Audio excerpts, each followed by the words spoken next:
बिस्मिल्लाहिर्रहमानिर्रहीम अस्सलामुअलैकुम। वेलकम करते हैं आपको तमाम भाइयों को ऑल इन वन टेक ऐसे चैनल में। तो जो मेरे भाई भी सऊदी अरबिया में रहते हैं उन तमाम भाइयों के लिए एक लेटेस्ट न्यूज़ लेकर आया हूँ, एक इन्फॉर्मेशन लेकर आया हूँ।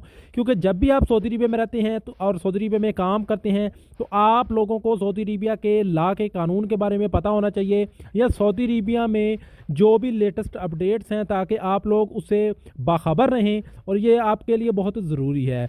तो जैसा कि आपको पता है कि सऊदी अरबिया में रहते हुए कोई ना कोई कानून जो है वो चेंज होते रहते हैं और हर साल होते रहते हैं, इकामा को लेकर या किसी और चीज़ों को लेकर, वीज़े वगैरह को लेकर। तो अभी जो न्यूज़ आपके साथ जो है वो मैं शेयर करने वाला हूँ वो है सऊदी अरबिया में फैमिली विज़िट वीज़ा को लेकर।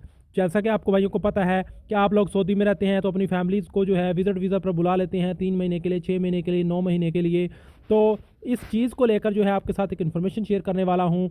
को सऊदी हुकूमत की जानब से अगर अब आप फैमिली वीज़ा के लिए अप्लाई करते हैं तो आपको मल्टीपल फैमिली वीज़ा जो है नहीं मिलेगा।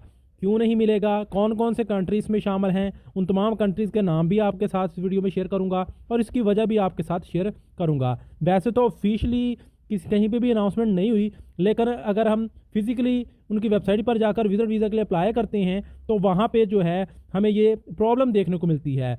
हो सकता है कि ये प्रॉब्लम जो है कोई एरर हो उनकी वेबसाइट में, शो ना कर रहा हो, 2-4 दिन में ठीक हो जाए। लेकिन जो मैं आपके साथ जो शेयर करने वाला हूँ चीज़ वो आप ज़रा ध्यान से सुनिएगा।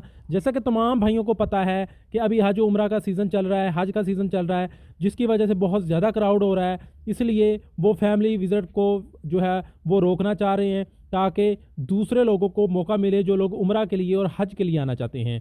तो अभी इस टाइम में अगर कोई भी भाई अपनी फैमिली को बुलाता है तो उनका वीज़ा अप्लाई नहीं होगा। हाँ, जिन लोगों ने ऑलरेडी अप्लाई किया हुआ है और उनका वीज़ा जो है वो लग गया है, लेकिन वो चैम्बर होने वाला है एम्बेसी से, तो वो आप करवा के अपना प्रोसेस आके कंप्लीट कर सकते हैं जिन्होंने आज से पहले जो है अप्लाई किया हुआ है ऑलरेडी।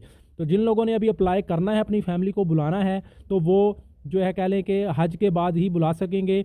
हो सकता है कि ये एरर हो, अगर एरर हुआ तो 2-4 दिन के अंदर अंदर जो है आपको वीज़ा अप्लाई करने के टाइम वो ऑप्शन शो कर देगा मल्टीपल वीज़ा। अगर नहीं करेगा तो वो आपको जो है हज के बाद ही आप अपनी फैमिली को विज़िट वीज़ा पर बुला सकते हैं। इसके अलावा अगर सऊदी में रहते हुए आप घर बैठे अपने फैमिली के मेंबर को खुद से अपने मोबाइल से जो है वीज़ा के लिए अप्लाई करना चाहते हैं तो उसका तरीकाकार मैंने ऑलरेडी अपनी वीडियो में बताया हुआ है, या आप यूट्यूब पर सर्च करें कि how to apply family visit visa, तो आपके सामने वीडियो आ जाएगी। वो वीडियो को फॉलो करके आपने इन्फॉर्मेशन फिल करनी है और अपनी फैमिली को विज़िट वीज़ा के लिए खुद अप्लाई कर सकते हैं।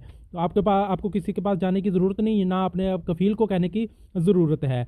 तो उम्मीद है कि आज की वीडियो, आज की इन्फॉर्मेशन तमाम भाइयों को समझ आ गई होगी। इसके अलावा अगर किसी भाई का सवाल है तो नीचे कमेंट सेक्शन में पूछ सकते हैं। मिलते हैं नेक्स्ट वीडियो में नई इन्फॉर्मेशन, नई अपडेट के साथ। तब तक के लिए इजाज़त दें। अल्लाह हाफ़िज़।